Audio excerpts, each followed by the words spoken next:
I have just finished 75 hard. That is 75 days of 2 workouts a day, no cheat meals, no alcohol, and total mental discipline. No shortcuts, no excuses. And now I'm going to tell you exactly what happened. Hello chicas and welcome back. It's a little bit of a different style video this week because obviously I normally do the vlogs, but I thought we could just cover what happened during the whole of 75 hard since that is now finished. I did already film this once, but I ruined the footage because I'm new to all of this, still learning. So this is a refilm, so just bear with me. This video was supposed to come out sooner, but we're doing it now, we're redoing it. So if you are new to the concept of 75 hard, it is a mental discipline challenge that became popular on TikTok and was originally created by Andy Frisella. Think of it like a boot camp for your brain that has been disguised as a fitness challenge. Here are the rules. Number 1, follow a diet. You set this at the start and you have to stick through it all the way. So that could be whatever you want, a calorie goal, a protein goal, but you set it at the start and then that's it. You stick to it for the 75 days. Rule number 2 is 2 45-minute workouts a day. One of these has to be outside. Rule number 3 is drink a gallon of water.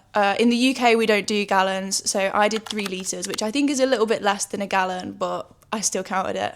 Rule number 4 is read 10 pages of a book. Technically, this is supposed to be a non-fiction book, but I love me some smut and I hate reading non-fiction books. So I counteracted this by also doing 10 lessons of Spanish on Duolingo. Rule number 5 is to take a daily progress photo. If you miss any one of these on any day, then you have to start over. I decided to start 75 hard because I was, in all honesty, in a rut. I was procrastinating, I had non-existent habits, I was all in for the week, and then as soon as it hit the weekend, it all just came tumbling down. I was stuck in a constant cycle of starting again on Monday. I was not in need of a fitness glow up, I needed a total mind and body reset. I wanted to prove to myself that I could stick to something hard and stick to it consistently, not this constant yo-yoing on and off that I'd been doing. Now, for lack of a better descriptor, the 75 hard challenge is hard. Not because the tasks themselves are extreme, but just because it's relentless, having to do these things day in, day out, and not being able to make any excuses. You don't get any days off, and there's no mercy. You especially don't get the opportunity to camp out under your duvet all day with a family-sized bar of chocolate just because somebody gave you some constructive criticism, which somebody in this room was definitely guilty of. Here are the parts that really challenge me. The outdoor workout. So no matter the weather, whether it's raining or you've waited till 10 o'clock and it's dark, it doesn't matter, you just have to go. Your social life. The no drinking part wasn't really that difficult for me because I'm not a massive drinker anyway, but the no cheat meals, that means that I was showing up to girls' night with pre-prep salads and going to work socials and having to turn down mozzarella sticks like multiple times because people could not understand what was wrong with me. I have a problem. The time management aspect. Fitting in 2 workouts a day, your 9 to 5, maintaining somewhat of a social life and still getting your 8 hours of sleep is absolutely relentless. The 3-litre water rule. 3 litres all in all is not that much, but when you've left it till an hour before you want to go to bed and you still have 2 litres left to down, trust me, you are going to find out about it in the night when you are running backwards and forwards to the bathroom. The photo. We are our hardest critiques, and I am really not sure if my body has changed that much in the last 75 days, but what I do know is my posture is absolutely horrendous. Like, girl, straighten your back. What surprised me the most is how much this challenge is about your mind and really not that much about your body at all. Discipline is gonna beat motivation every single time.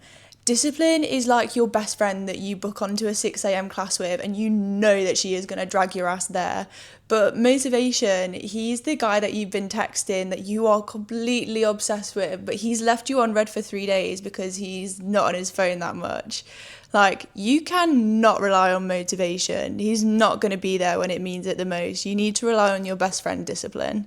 There is actually a lot more time in the day than you realise if you're willing to be strict with yourself and put aside those hours, because if you look at your screen time report and you see how much time you spend on TikTok or Instagram Reels, it is absolutely mind-blowing, and it is crazy to think how much better you could be spending those hours. But the time just gets away from you. Like, we all know how easy it is just to sit on your phone, and an hour later you've gone down a deep rabbit hole of internet brain rot. Planning and time management are essential for these, because it's all well and good having a plan, but if you're not going to stick to it, there was no point spending the hour putting it into a nice little sheet or whatever the girly pops are doing these days. I am also guilty of that, taking all the time in the world to write out my plans and then not actually sticking to them. And finally, that momentum is such a powerful thing. Once you've got those first few weeks out of the way, it's honestly like a snowball effect, and it just becomes your normal routine, and you're doing the 75 hard without really even thinking about it. Now, let's get on to the part that everybody actually cares about. What were my results? Physically, in the last 75 days, I have lost 6 kilograms. Let's look at the side by side. I have gone from running a 5k at a 6:54 pace to a 23k at a 6-minute pace. I have completed a sprint distance triathlon in under 1 hour and 30, which honestly still blows my mind how much I knocked my goal out of the park there. I have ran over 200 kilometres, cycled over 300 kilometres, and swam over 14. But the most important transformation here is that I now know how to put air into my bike tyres, because I have been cycling on flat tyres for pretty much the whole of this challenge. Mentally, I have developed sharper focus, stronger habits, more confidence, and gratitude for my mental fortitude, because your mind is capable of so much more than what you give it credit for. I've read 6 books and completed 35 units of Spanish on Duolingo. I think my biggest win of this whole process is just being able to trust my mind and body more. Something that I've always struggled massively is with my hunger cues and food noise, and not really knowing when my body's hungry, so kind of just eating when I'm expected to eat, but then also snacking loads as well. And I feel like my body is really learning now to tell me when I'm hungry, when it needs something more, and maybe when I'm just bored or I'm thirsty and there's something better for me than a whole bar of chocolate, because sometimes a chocolate bar is absolutely perfect and 100% what you need, but you probably don't need it 2 hours after you've woken up, and you really just needed a litre of water.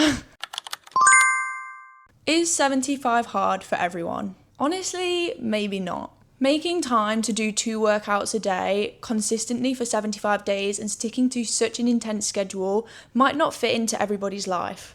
2 45-minute workouts a day is great as a concept, but when you tie in things from real life like having kids, work, just general stress, it's not that straightforward and simple. But the amazing news is that 75 hard isn't the only option. You can take some basic principles that you want to add into your life to develop good habits and help you towards reaching your goals without having to commit to the whole 75 hard. This is also known as 75 soft, where you take the basic principles of 75 hard and just adjust it to something that fits your lifestyle a little bit more. Set yourself some habits that in the long term you know are going to help you reach your goals. This could be something as simple as a step goal, or just doing 1 workout a day, or maybe hitting a protein goal 5 days a week. The key with this whole thing is consistency. If your goal is sustainable growth, better balance in your life, and lasting habits, 75 stuff might actually be a better option for you. Would I do the challenge again? Honestly, most likely. Because the real win of this whole thing isn't that I've completed 75 hard. It's realising that showing up for yourself every single day is how you are going to become the person that you want to be. For the last 75 days, I've shown up for my mind and body, and it's repaid me in ways that it never has before. The physical accomplishments and mental changes that I have experienced in the last 75 days, I could have had those years ago if I'd have just been a little bit consistent. I think if I were to do the challenge again though, I'd probably change the dieting rule, because When I set the rule at the start, I said I was going to stick to a calorie budget, which was 1,900 calories, and I wanted to hit 135 grams of protein, and I would allow myself 10% either side of that so that my protein would never go below, do some mental maths, something like 122. So I should have put that out before. My protein will never be lower than 122 grams, and my calories wouldn't go above 2,090. Now, this was great as a principle, and that little bit of wiggle room really helped me out, especially on weeks where I like to eat more. Like on my pre-period week, I'm always hungry on my pre-period week, so that wiggle room was a lifesaver. What I did not take into account is that while I've been doing this challenge, I'm also doing endurance training. Like I'm doing 2 3-hour runs and 2 3-hour bike rides. So when I've burnt 1,000 calories on a run, but then I can only have 200-ish calories over my normal budget, I am paying for that for the next few days. So in summary, if I were to do the challenge again, I would write into the diet rules that on long workout days, I am allowed to eat back a percentage of those calories, because there were definitely days where my body was feeling underfueled. If you're thinking about giving any of the 75 challenges a go, drop me a comment down below. I'm happy to answer any of your questions. And if you just want support and a cheerleader, I am right here. I can be your hype woman. If you're not interested in doing any of the 75 challenges, which is completely fine, I want to know your most unhinged goal for this year. It doesn't have to be fitness related, just something that you want to get done this year that is outside of the box. I want to hear about it because I love me some gossip. For example, this year I'm trying to get rid of a 7-year-old Veruca. How disgusting is that? I finally decided that this year was the year she's got to go. So yeah, if you have anything comparable, please make me feel better and let me know. I hope you enjoyed this video. Do not forget to like and subscribe, and I will see you for another vlog soon. Bye!